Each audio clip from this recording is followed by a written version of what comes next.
Dot is a deaf and mute high school girl. Because of her disability, she hardly has any friends and is always alone. After the recent death of Dot's single father, her godmother's family has been taking care of her. Her new god sister, Nina, is not accustomed to having a sister and hates Dot for no reason.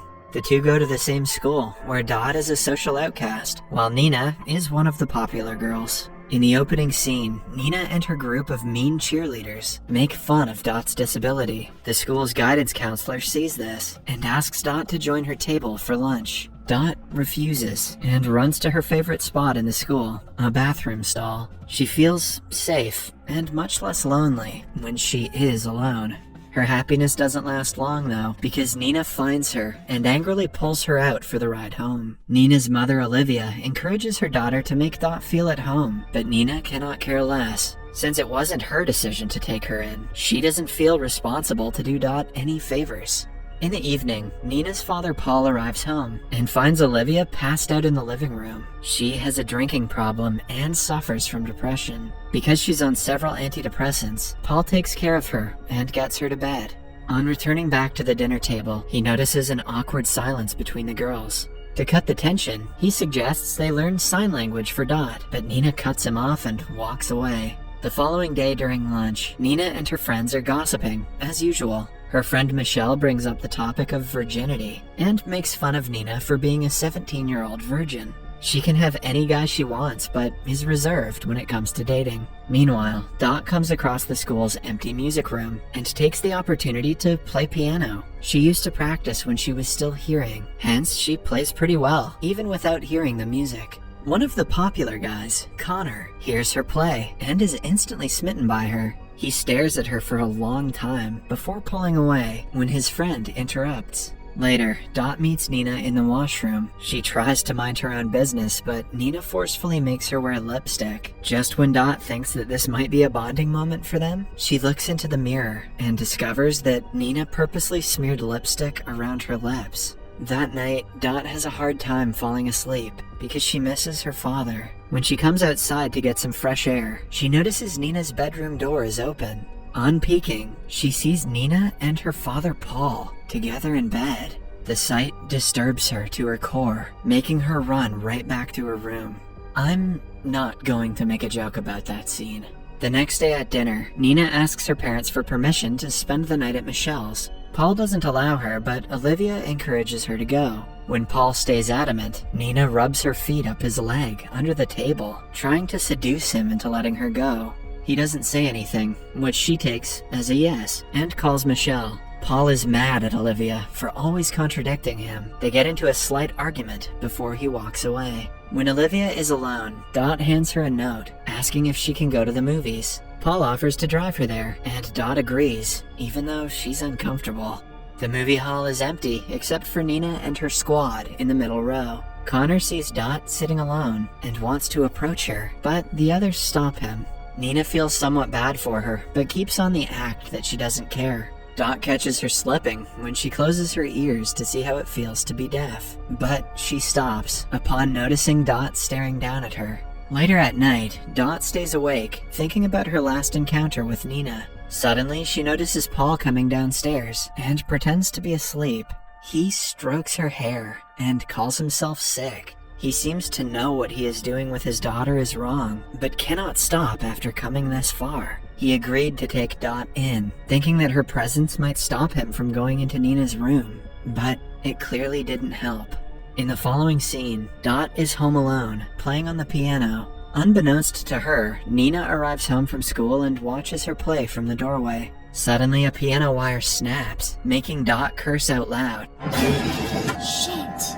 Nina freezes in shock, realizing that Dot could hear them all this time. She pretends to have just gotten home and doesn't call her out on the lie. The next day at lunch, Nina sits with Dot for the first time. As Dot looks at her in confusion, Nina begins explaining little details about her private time with her father. She is clearly doing it to get a reaction out of her, but Dot remains calm. Before leaving, she also claims that she is going to use Michelle's gun to kill Paul at night. Dot still doesn't give her the attention she wants, but is afraid that she might be telling the truth. To get her mind off Nina, she goes to the music room again to play piano. This time, she notices Connor staring at her through the door. She gets nervous and tries to leave, but the guy stops her. He asks her out on a date to work on a lab report together. His plan fails when she shows him the already completed report. That night, the family is enjoying dinner together when Connor knocks at the door, surprising everyone.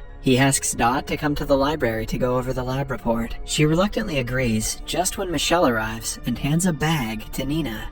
Dot remembers that Nina mentioned Michelle's gun and is nervous that she might actually be planning to kill Paul. In the following scene, Dot and Connor are at a diner. He talks to her about the report for a few seconds, but eventually tells her how he feels about her. Thinking that she cannot hear him, he shares details about how he imagines making love to her. Suddenly, Dot notices an ambulance drive towards her house and assumes that Nina has done something bad. She rushes home and is relieved to see that everyone is safe. Following that, she walks towards Nina's room and hears Paul undressing her. Nina clearly sounds sick of her father's behavior, so to help her, Dot breaks a statue. The noise interrupts the commotion and Paul returns to his room. Nina is left in her bed, crying, when Dot slips into the bed and holds her as she goes to sleep.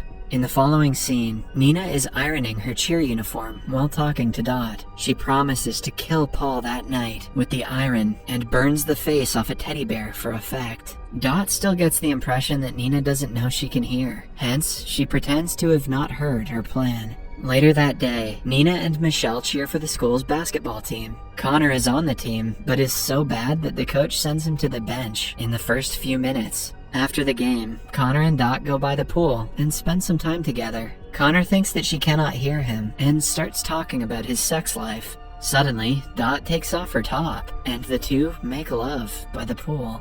Meanwhile, at home, Olivia suggests that Nina and Connor would make a great couple. The comment makes Paul mad, as he accuses her of making her daughter dress like a slut. As they chat, Olivia takes her clothes off and invites him to bed, but Connor no longer feels attracted to her. She's not a teenager, after all. Nina returns home at midnight and is tired after cheering the entire day. Paul gives her a handbag as a gift and makes advances at her.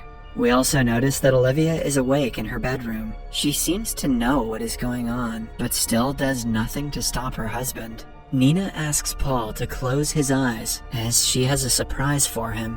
When he does as told, she approaches him with a hot iron. She is seconds away from burning his face, but right then, Dot returns home and interrupts them. Nina pulls back and claims that she is pregnant. Paul is horrified at the thought of fathering his own grandchild. Hence, when Nina asks him for $1,000 for an abortion, he agrees to hand it to her the next day. Following that, Nina goes to Dot's room and confesses that she wasn't brave enough to kill him. The next day is the school dance. Nina lends Dot a dress for the night. As the girls get ready, she reveals that she lied about being pregnant. In reality, she plans to take the $1,000 and run away to a different state. She hopes to become a stripper and make a lot of money in a new city. After confessing, she applies lipstick to Dot, this time without making her look like a clown.